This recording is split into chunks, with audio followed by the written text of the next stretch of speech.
let's continue. For those that do not know me, my name is Mariano Martinez Peck. I am currently working as a software engineer at Instantiations.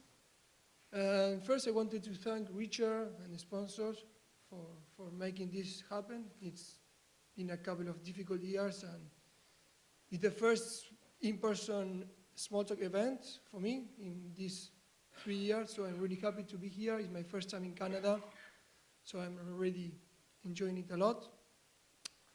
So with that being said, today we are going to talk about an introduction to asynchronous programming. And I said introduction because this is a huge topic. We could have a whole conference about that. So we will try to give a quick intro. The agenda will be really simple. We will start with a basic introduction to asynchronous programming, what it means. Then we will see some basic concepts like futures, promises, zones, and streams. And then 90% of the presentation will be actually live demos about those 4 concepts. And at the end, we will see just current and future integration that we are using with asynchronous programming within the product. Okay? So asynchronous programming actually involves a completely different way of thinking about program execution. So it's really a paradigm shift, as they say. So that's why I want to give a quick introduction so that everybody could follow along the demos. It might not be clear at the beginning, all of the concept, but as long as we go with the demos, it might probably get easier. So this is the most basic explanation I could give from what it is an asynchronous workflow, okay? So an asynchronous programming allows your computer to perform other operations while the asynchronous operation is running. So that's the basic concept. So the idea is that you have your program thread, which is executing here, it's coming, and then at some point, there is an asynchronous call, okay? When there is an asynchronous call, the program will not wait for the async response to happen, and instead it will proceed to the next operation, which is here. So the guy just continue executing other stuff, which in this case it's a synchronous call. With synchronous calls, you get a response just after, like just next to that. So then the program continues executing, and at some point later, we get back the response of the asynchronous call that we did, okay? So that's the most basic workflow you can think about an asynchronous call. While we are used to is to this, is you have a call and you get a response, either by returning a value or raising an exception. That's basically the return of an asynchronous call, okay? Now, we saw what it is, so now let's see the why. And basically here I see 2 main groups of reasons. The first one is performance and efficiency. And I guess this one is more obvious, but if, let's say you have, if you can continue doing something else while your operation is blocked waiting for something, then you're more efficient because your CPU can be doing something at the same time, which otherwise it would be waiting.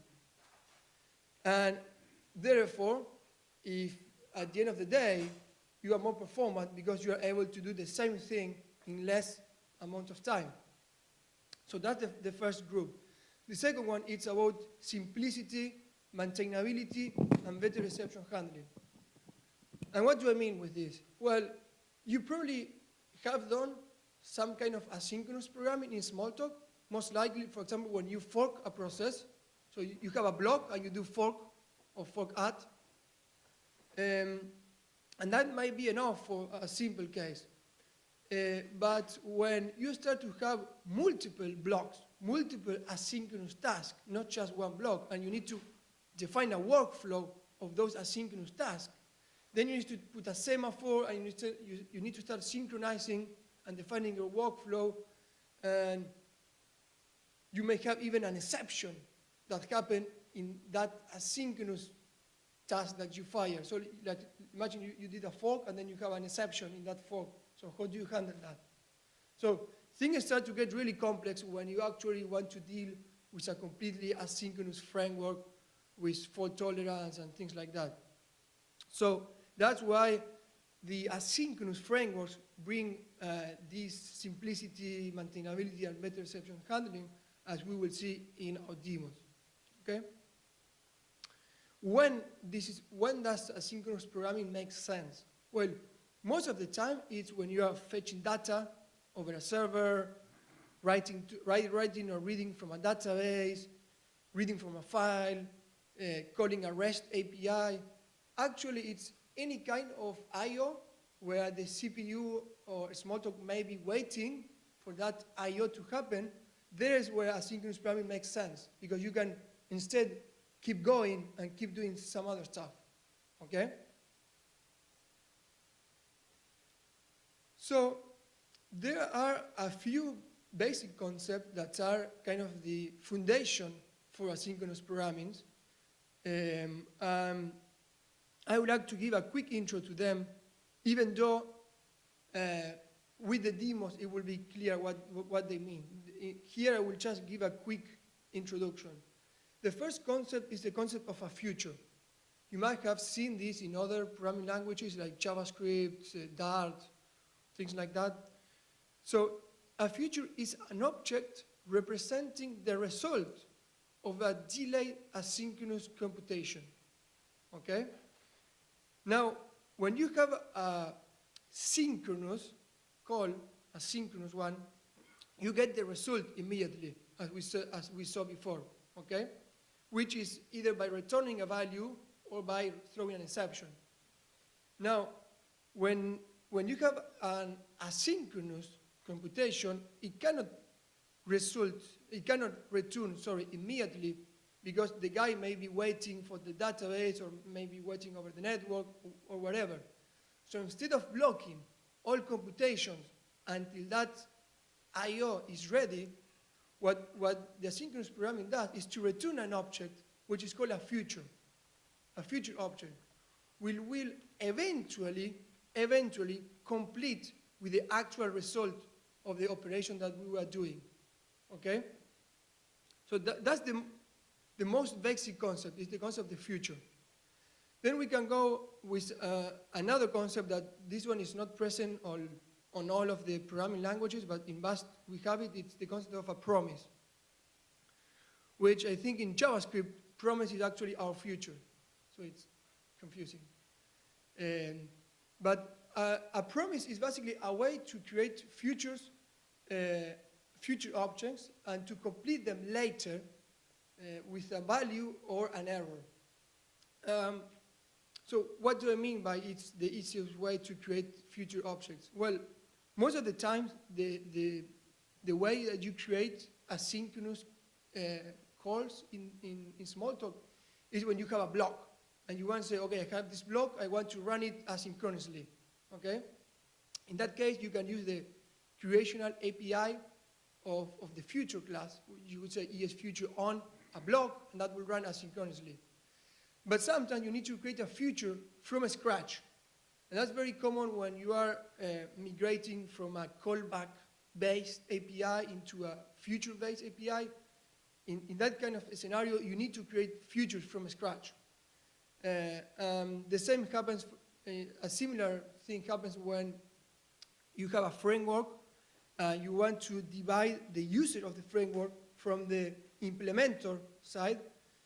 Promises could also help in that case, and we will see examples of this on my demos, so don't worry. Then we have the concept of a zone. An asynchronous zone represents an environment that remains stable across asynchronous calls. And we will see later exactly what does it mean. But the zone allows you to have a fine-grained control over the execution of the asynchronous task that happen within that zone. Okay, so let's say I have a zone and I have multiple asynchronous tasks that are run inside that zone. So in that zone, you can customize what the zone does. So for example, you can, all the Bast code runs in the context of a zone, which is the default zone. Even the Bast environment runs in the context of what is called the root zone. But developers can say, okay, I want to change some aspects of the zone. So you can customize, for example, how the asynchronous tasks are scheduled, how they are executed, how to catch errors, etc. So you can create your own zone and say, okay, now for this time, use this zone for this asynchronous task. So it's kind of a way to give a context for the asynchronous task. And finally, we have the concept of a stream, which is a stream of asynchronous events that can also be treated like an asynchronous collection. And we will see what it means. For the moment, the only important thing is that event that is part of the stream. It could be data, most likely, or it could be an error, or it could be something very special, which is the done event, which basically means the stream that it has reached the end. But most likely, it will be data event, which is also called the element of the stream. So you can think of a stream pretty much like collections, but asynchronous. And we will see what I mean by that. And the other important thing is that to a stream, you register listeners. So the listener of the stream would be the guy that processes the events that are presented by the stream. Okay, so that's about the introduction. And we will now go directly into the demos. So I need to change, duplicate. Okay, and now I need to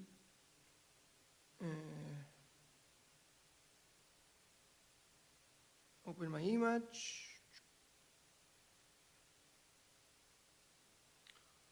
Okay,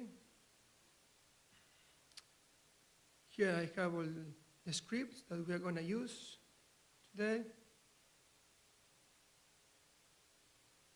Okay. We will need to see the transcript for a little bit. So here what I have, it's a Bast 2023 image, which is what Greg talked in his previous talk about Bast 2023. In Bast 2023, we brought zones and streams, and in Bast 2021, we included futures and promises. So now we are going to see a few examples of futures, 2 examples about promises, 1 example of zone, and a few about streams, okay? So the idea is that it might be hard to follow all of the examples, but I will try to do my best so that everyone can understand. But if you have questions, don't feel shy and interrupt me. I can try to answer, and if it's something I will explain later, I will just say that, okay? So with that being said, we will start with the most basic example of a future. So if you remember, a future is an object representing the result of a delayed asynchronous computation. And I said that the classical way where you want to run something asynchronously is that you have a block. So in this case, I have this block, which I want to run asynchronously. So the easiest way, I could say ESFuture on this block. So that when I do that, that block will be executed asynchronously.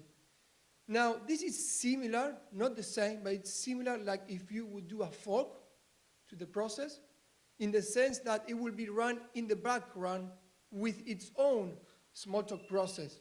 It won't be run from the GUI process that I am evaluating this. It will be run with its own Smalltalk process, just if like you would do fork.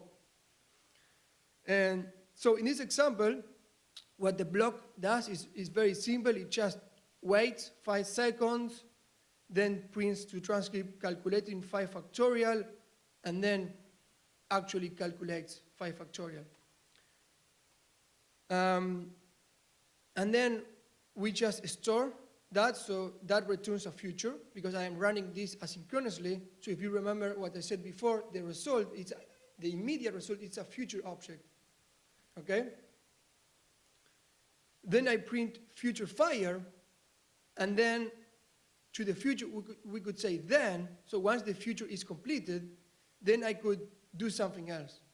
So in this case, I will print finish, and I will ask the value to the future. The value is the actual result that the future has whenever it has finished. So if we execute this, the key point here, let's execute this, is that we see future fire first, so this line, and after 5 seconds, we get this, and finally this. So if you see, this line happened before this one, which makes sense, because this block was fired to run asynchronously, and all this code continue executing. So we print this, and then we print this, and at the end, once the future is completed, then we print finish. Okay?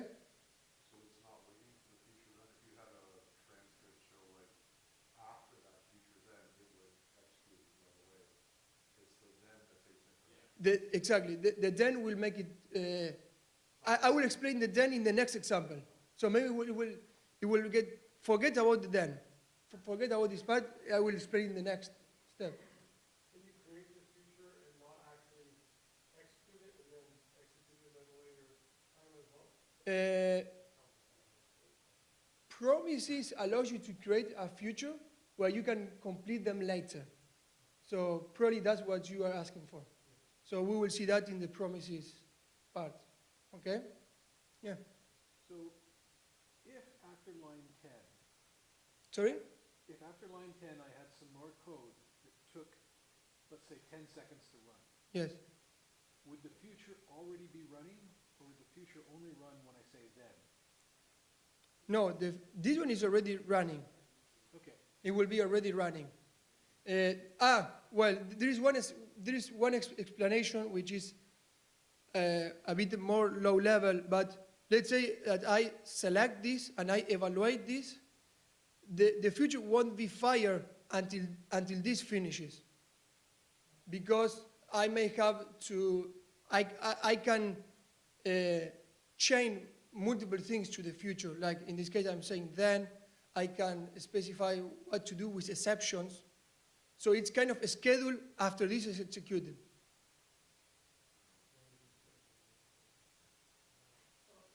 So did you say it's one Smalltalk process or multiple Smalltalk process? I think multiple, right, Seth? I mean, each One. But yeah, you're right. The way Mariano says that the scheduler is different than just put. It's going to do some special stuff to ensure that the whole foreground stuff has to complete first. You have to be able to attach exception handlers and things like that. So you don't want to go ahead and go. We're going to change the field. Yeah, and you don't want any mutable state having problems with it. yeah. What if you had that future block and you had another future block that was before that said wait 10 seconds? So you had it wait 10 and then after that another future for 5. Yeah, I think that might be easier to explain in the second, because I will show how you can chain multiple futures. So I think that may answer your question. But to get back to Richard, for example, yeah. So if there's a delay, let's say you did a 10-second delay after the transcript showed future fired, is the future going to run while that delay is happening, or is the future only going to run when you say then? No, the future will start to execute once this finishes. So you can remove the then if you want. We can do like this if it's easier. The future runs immediately. Once this execution finishes. Because we need to give the chance for the current execution to finish because I may be adding more things to the future. So if the future already fired, it might be completed before I am attempting to change to another future, for example. So I need the chance, I need to give the chance, the running process to finish before the future before this one it's fired. Okay?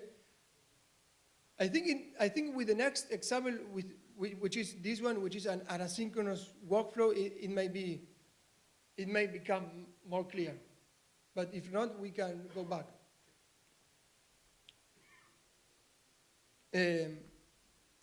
Another question so far, or I can continue? Okay. Yeah. It's like debugging a fork.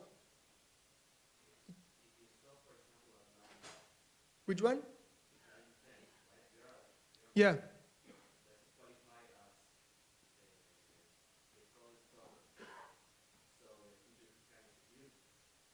Look.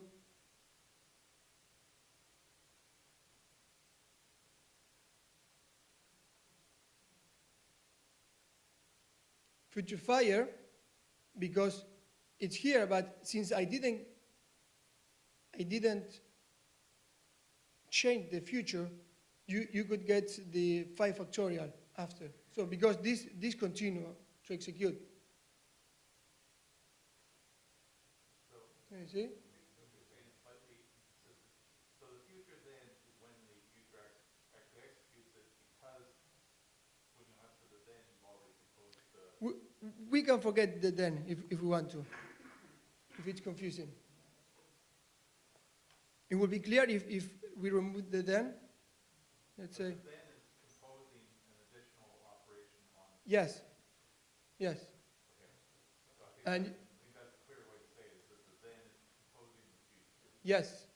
Rather than being execute this now or wait for it. You're proposing, and then when this process occurs, Yes. The selection. then the whole future runs. Exact. The first part and the Yes. That's correct. And that was maybe with the second example, it's easier because we have like one block, and then we use then to chain other events, and maybe it would get easier to understand. Maybe including the then here, it complicates things.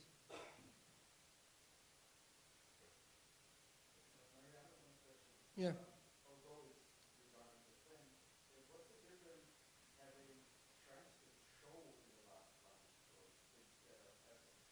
Yeah, that's an excellent question, and I was going to explain that before the questions.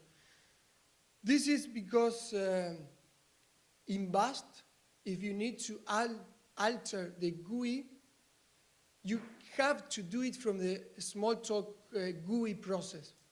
You cannot do it from any other process. So this special async show CR, if you see the implementer, it does CW app context default async except in one, and this is something that Bast brings, that whatever you wrap that will guarantee to be executed within the Bast GUI process. And that was allowed me to modify the GUI, which in the case is printing to transcript. Printing to transcript is modifying the GUI. That's why I need to do that. That's an excellent question. And that would happen with any forked process. If it's a future, it will happen, but if it's a normal fork, it will happen too. It's whenever you are not in the GUI Smalltalk process, you need to guarantee that that's the case. And in this case, I don't need it because I am not inside an asynchronous task. And same here, I am not in an asynchronous task. But here I am, and here I am. So if you call show there, would you get an exception? I think I don't know exactly what happens. It's unpredictable. I'm not sure if you know what's happening. Yeah, just don't do it. Yeah, yeah. Sometimes it works, but it's not safe. Exactly. It's a rule from motif, isn't it? I mean, that goes back to Since forever.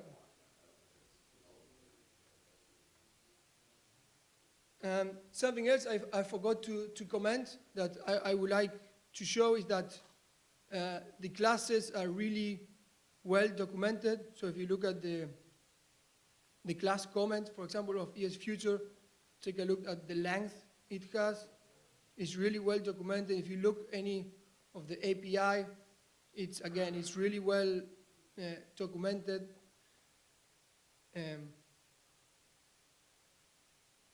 So that's not only for future, but for all of the classes of the asynchronous frameworks. I strongly recommend taking a look to the code and the comments. Now, let's see this asynchronous workflow, which I think it will hopefully clarify most of the question that we have in the first example. So let's say we have a block which we want to run asynchronously. It's pretty much the same as the previous one. We just print, so there's no wait in this one, but so we print calculating 5 factorial, and then we calculate 5 factorial. So we store that into a variable that is called compute factorial future, okay? And then we could say compute factorial future, then, and we can chain another asynchronous task to be chained with this one, okay? And notice that the argument here is the result of the previous future, the one I am changing for. So this block, which is another asynchronous task, will be executed once the previous one has finished. And the argument in this case will be the result of the block, which in this case is the last statement of the block, which is 5 factorial. So what I'm doing here, it's basically printing into the transcript. I am just printing 5 factorial plus 3, and that's exactly what I do. I print factorial plus 3. So basically what I did is I now fire another asynchronous task, but this one I am telling that it will be executed only once the first one has completed, okay? But then I can add more dependencies. It's not just that I can make one dependency. I can define as much as I want. So I could say the same thing. I could say compute factorial future, then, and something else. In this case, I am doing pretty much what I did in the other one, but I am doing a plus 5 instead of plus 3. So you see it plus 5. So here it's another background process that we fork, like another asynchronous task. So far we have 2 asynchronous tasks, which each of them will be executed once the first one is completed. Okay? Question? Yeah. Where does that factorial come from? Sorry? The value of factorial? This one Yeah. is defined automatically by the den API. So when the den detects that this future is completed, it will pass the result of the future as an argument to the next future. So in this case, But how does it know it's factorial? it's the name. It's just the argument name. I could. Oh, okay, so block argument. I didn't see that. That's what I was asking. Ah. I got it. Okay. It's just the name of the variable. Okay? Sounds good? Okay, so then we can make it a little more complicated. So we continue with our workflow. And now what I want to say is, okay, I want to create a future with this new method, which is called all. So I want to create this future that will be completed once all of these features are completed. Notice, maybe you don't see it on the back, but this is a curly brackets. So we are making an array of these 2 features, which is this one and this one. So I'm creating a future that says, okay, this future will be completed once both of them are completed. And then to that future, I am saying, then show I am done. So now let's get back a little bit. So I have, let's say, the latest. The latest asynchronous task is printing I am done. That I am done will be executed once this future is completed. this future. And this future will be executed once the other two are completed. And each of them will be executed once the first one is completed. Okay? So you can see how you're going to start creating what is an asynchronous workflow. So it's not that you, because if you have a single block and you do fork, it's okay. You may have 2 blocks, you may do a fork and a semaphore, might be enough. But when you start to have a completely, imagine doing this workflow with fork and semaphores. And then not even mentioning the exception handling. So now, to keep the original question, as you can see, I can chain the futures and with them. And I can also, as we'll see later, I can tell to the future to catch or ensure. So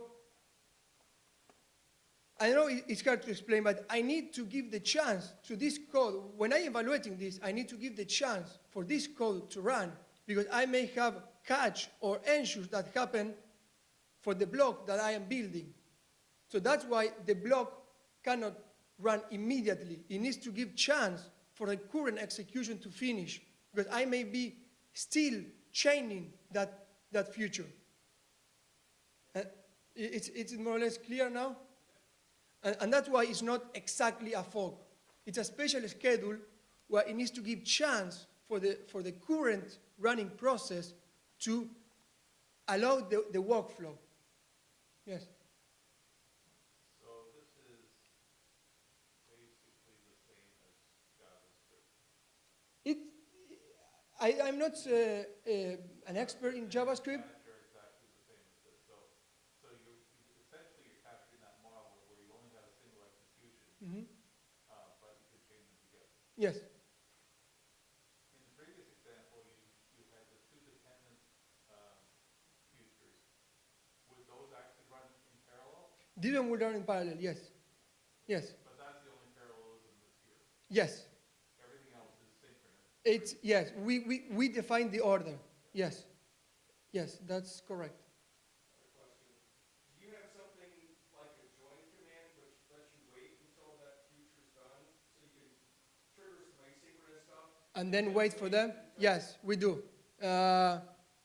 I think, I'm not sure if I have an example, but the future understand, for example, here, I can say wait for.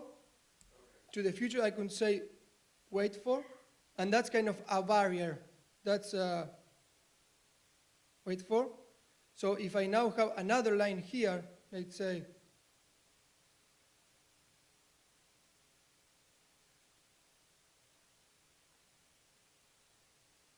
like something like this. So later will be print after the 5 seconds of this block. So it will print once the future has completed. So that's the API to wait.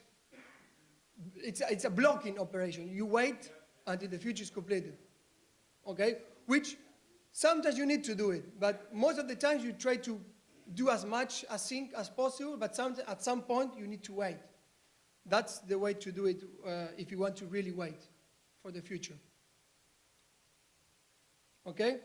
So now I wanted to show a simple example about exception. So it's the same thing. We have a, yeah? To run it again? I did not? Oh, sorry. I got distracted with the question. Sorry.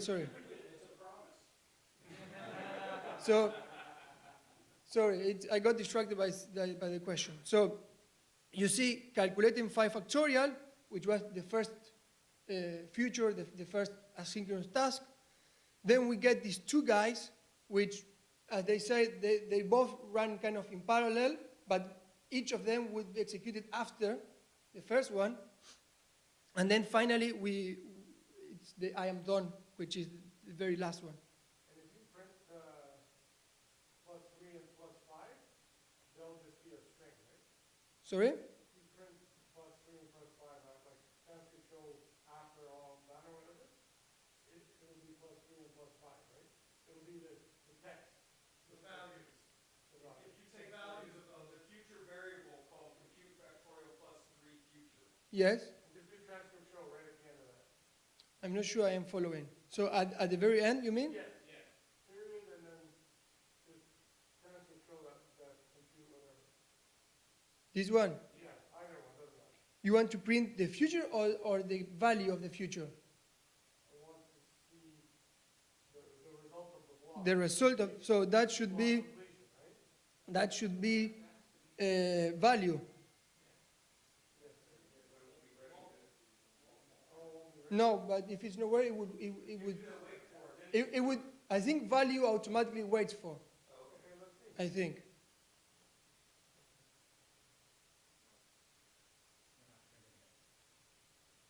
Session fail.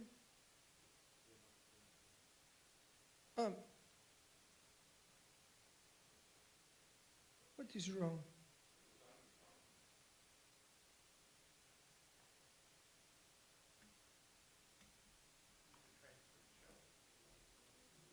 Maybe the transcript show. Well, no, you would have evaluated that, but you got an exception.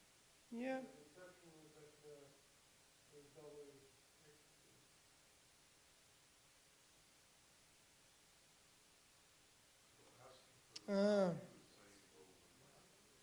It's not completed, so it's maybe they wait for. I think it was waiting automatically, but maybe not.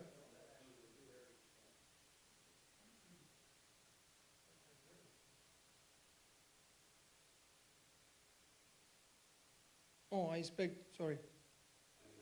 Oh, the transcript. It's transcript. Yeah, that's the result. That's all I wanted to see. That's, That's all I wanted to see. yeah, that's correct. If those two run in parallel, if they both assign to the same variable, Yeah. like a global, then the result is indeterminate as to which one wins. Yeah, I think that it's the same that would happen if you have two processes that you fork. So it's unsafe in that. Yeah, I think, but zones may help.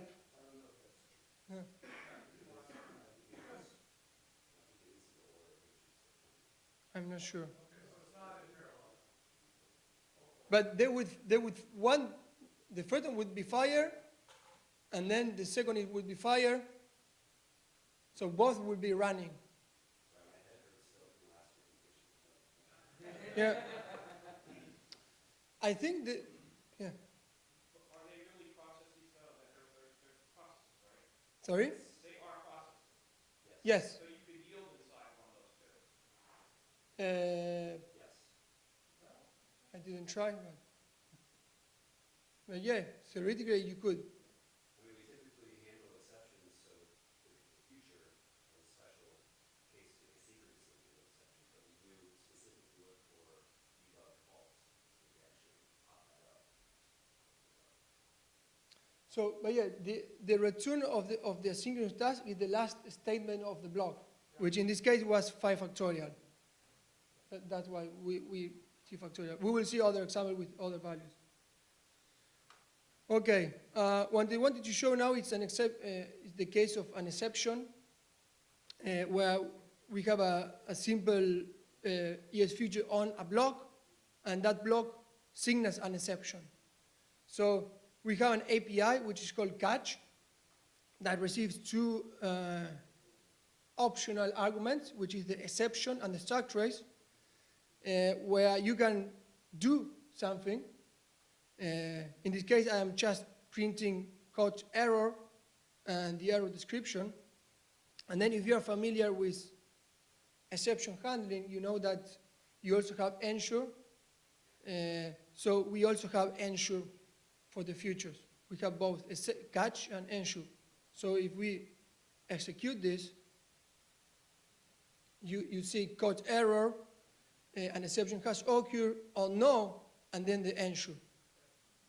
So I guess with this, it's what I try to say in the slides, that having a framework like this makes things easier.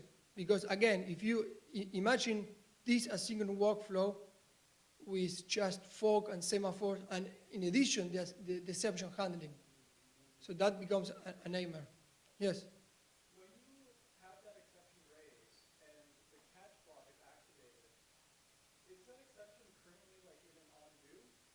separate trace of that? No. Okay, it's just a snapshot of what the Yes.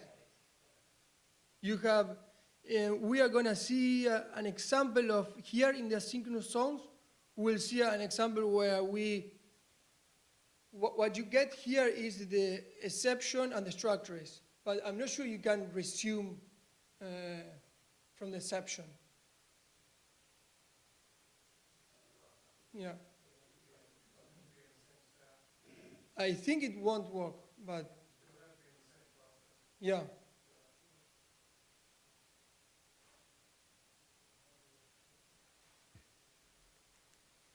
Okay, but if you want, we can try it after the demo. We can give it a try and figure it out.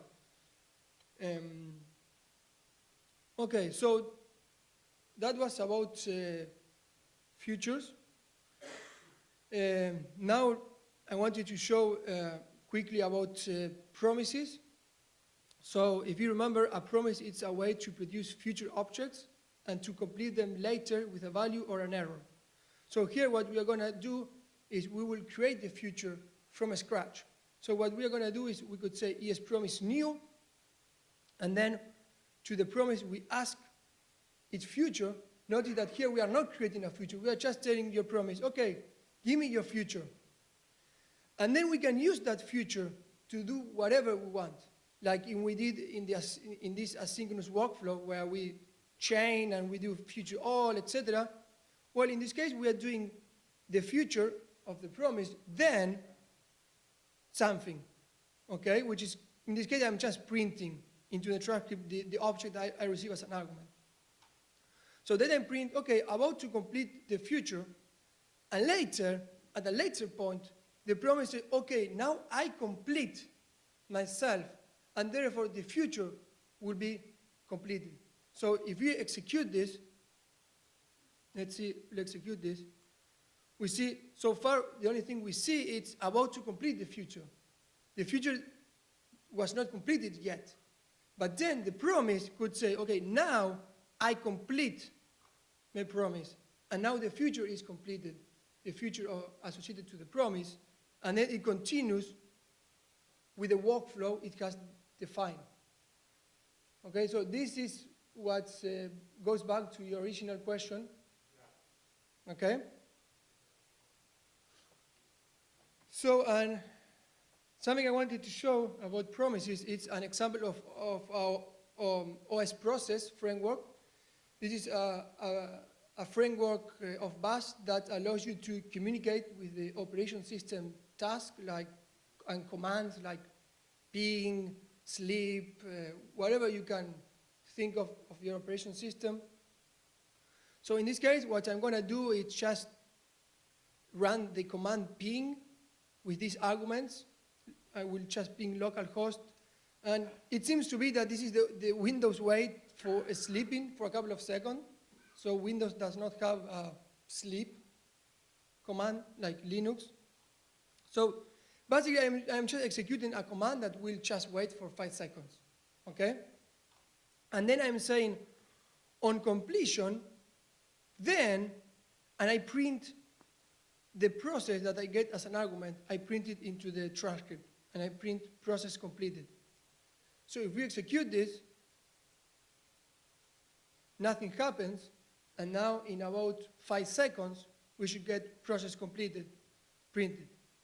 And this is the print string of the native OS process, which prints the PID and the command being executed, okay? So far, it looks easy, but it's obvious, I guess at this point, that on completion, it answers a future, which I can then use any of the API we have for futures. Where's the output of the ping? Sorry? Where's the output of the ping? I did not ask it with this command because I didn't care for this purpose of this demo. But OS process allows you to query the standard output of that forked process. So you could ask for that. I'm just not doing that for this demo. Okay? Where is on completion read? Is that an object or is that specifically OS process? That's a good question, and that's exactly what I wanted to show. So I guess you understand what happened. Now, see how it happens, and that's what I wanted to show. So if you look for on-completion is implemented in the OS process, OS native process, okay? And what it does is really simple. It creates a promise. It creates a completion promise, which is a promise, basically, okay? And then it checks, okay, if the process did not complete, because it may happen that the process was super quick, and by this time it already finished, but most of the time the process, the native OS process did not finish by this time, so it goes through the false, and so it registers this promise for completion. So, okay, this promise I just created, store it, and to be notified for on completion. And then it returns to the user, it returns the future associated to that promise, okay? And so far, and this future returned here, this one is what we use here to chain it with the then, okay?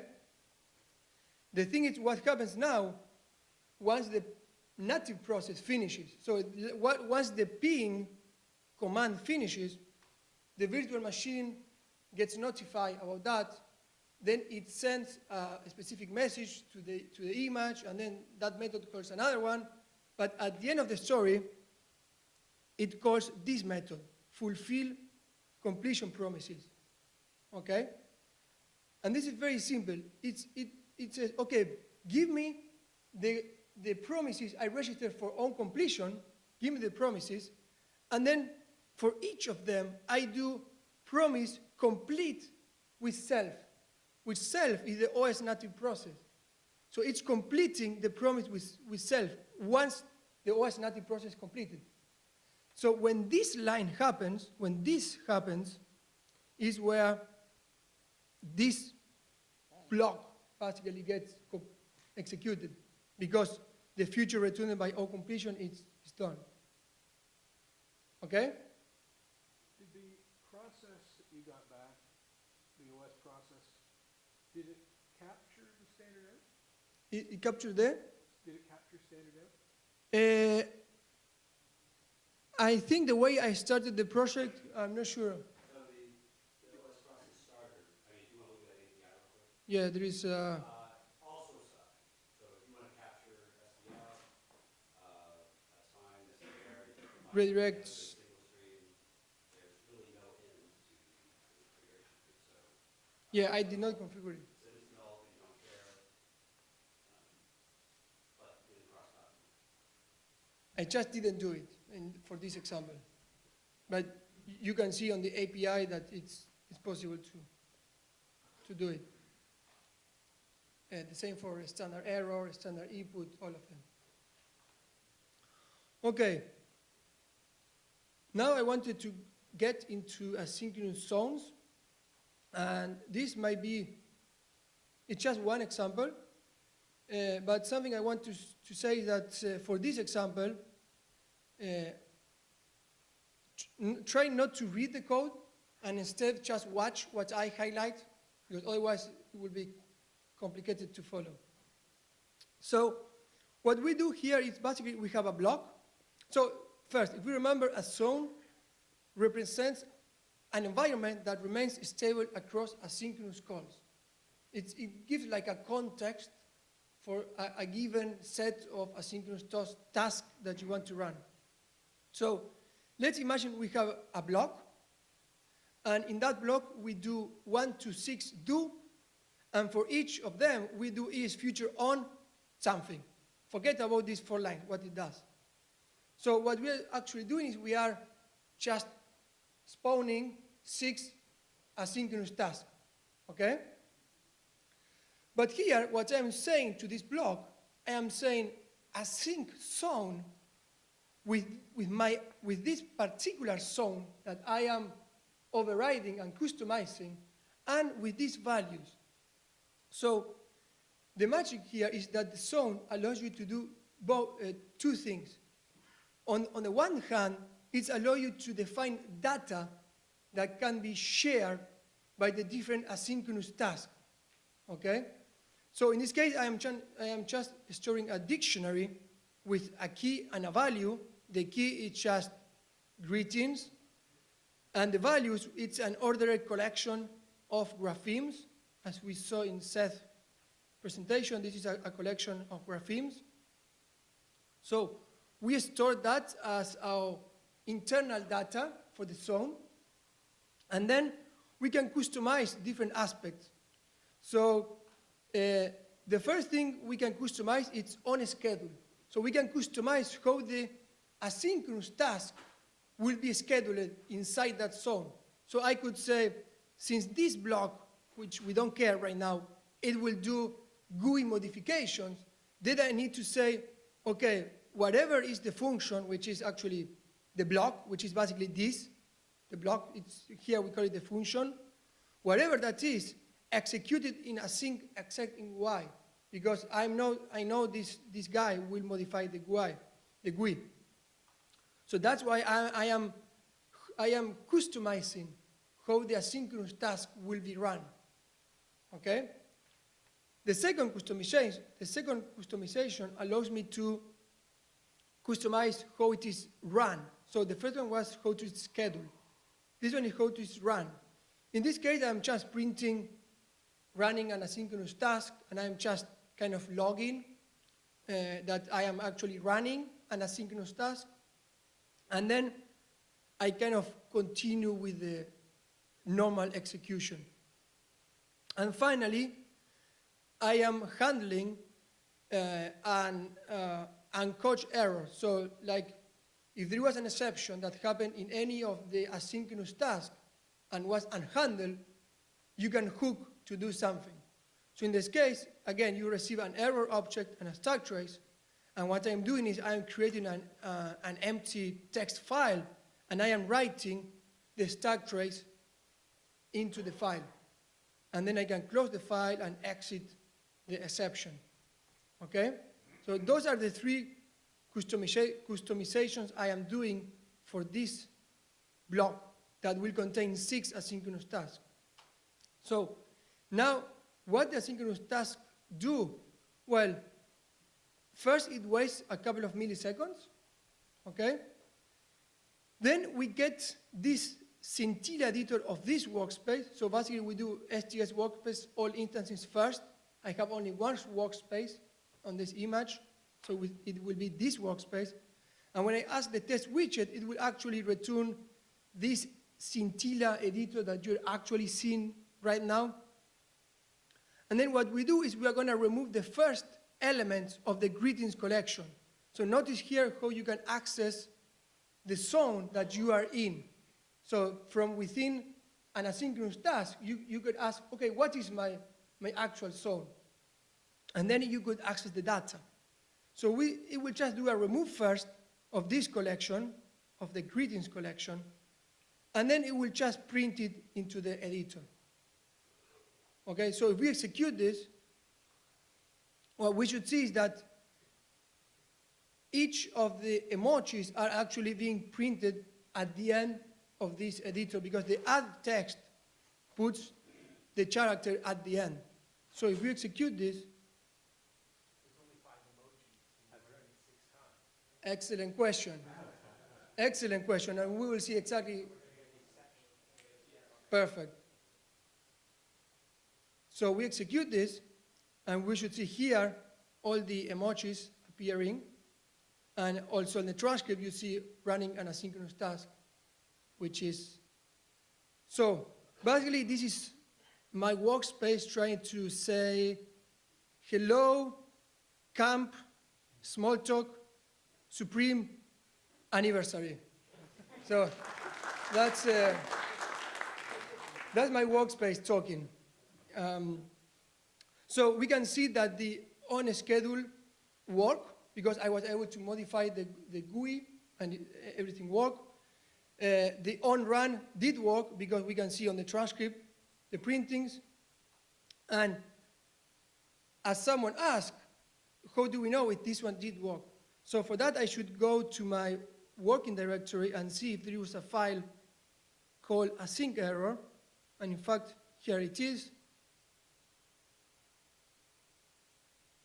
So the first one that realized what happened has a price. Index of a range, what happened? Can someone realize? It happened on a remove at index. Remove first. It's empty, exactly. So we have a collection of 5 elements, which is this one. So the sixth guy, when tried to remove first from an empty collection, that throw an exception. And that's why, since it was not handled, it came through this handler, and that's why you see the stack trace. Okay? Can you put if I is even, signal an exception? Sorry? Can you put if I is even, signal an exception, something like that? In the do at the top? So I want to see that like in the middle, because that was the last iteration. In the middle of those iterations. Oh, what happens if you get an exception? In the middle of the Not sixth. the last iteration, but what if you have one in like the third iteration with an exception? Does your iteration continue? Yeah. I understand what you mean. If I is even, Okay, so let's see. signal exception. Whatever. I equal 3. Yeah, signal, if true, signal exception, whatever, something like that. Is then if true,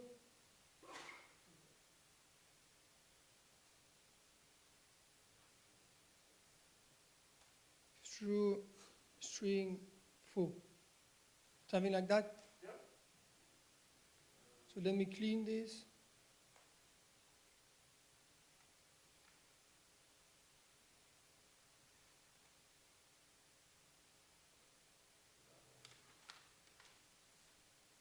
So we got each of the asynchronous tasks, and we should now, oops, no, not this one.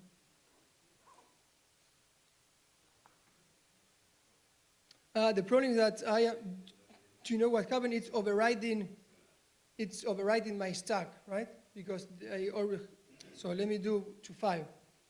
Because otherwise the 6th element is overriding the, exactly. So let me,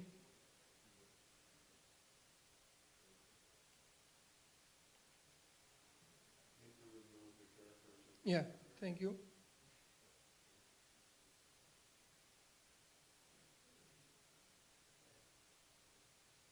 Okay.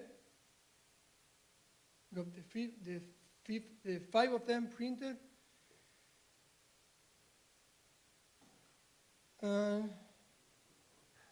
No exception. You just have another method called AST. No.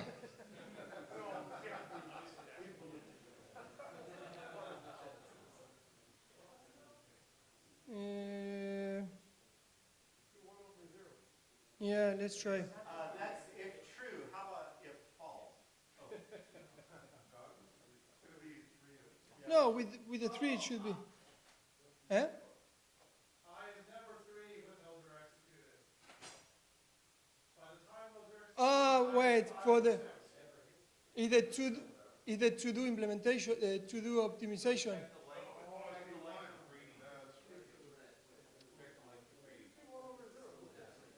No. The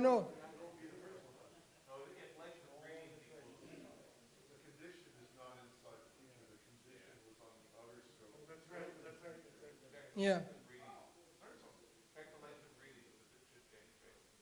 The what? The length of greetings is getting shorter and shorter and Yeah, shorter. so the greeting size equals something. If that full string, that size equals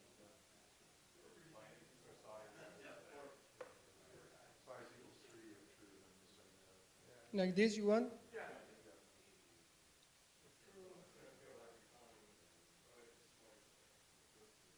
Yeah, exactly.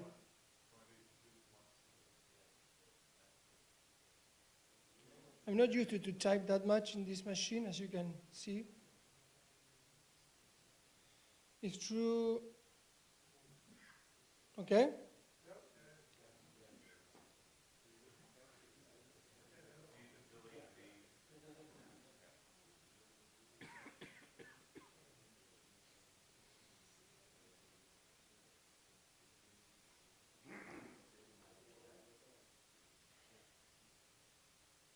Okay.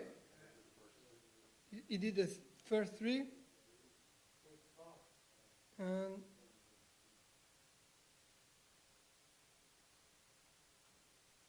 see if we get it.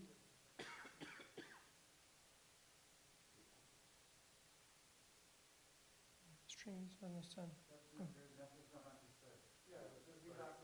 Yeah. But then you only have the first three written out and then stop at that point. Yeah. Exception handler didn't allow the rest of them. Yeah. Maybe you can,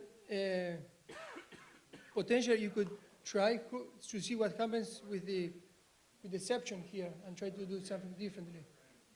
But here I'm doing exit with nil, so it's expected. Oh, you're saying to the zone exit. That's Yeah. zone exit or process exit?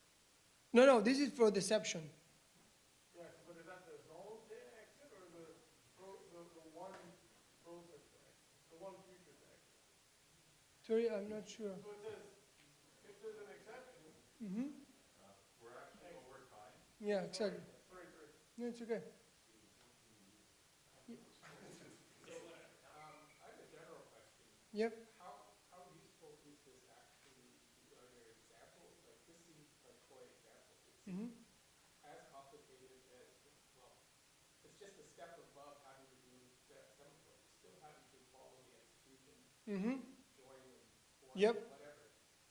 Is there an example case of Well, using this and we- actually makes it easier to code whatever Ye- this case is? Yeah, we have, first thing is part of the slides, I wanted to show some of the integrations that we did with these frameworks. So if you give me,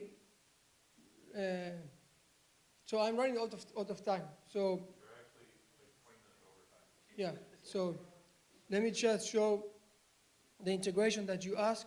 It's,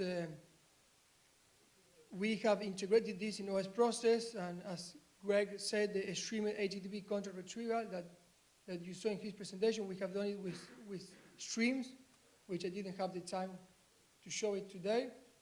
And then all of these frameworks that are upcoming, they will all be using asynchronous frameworks.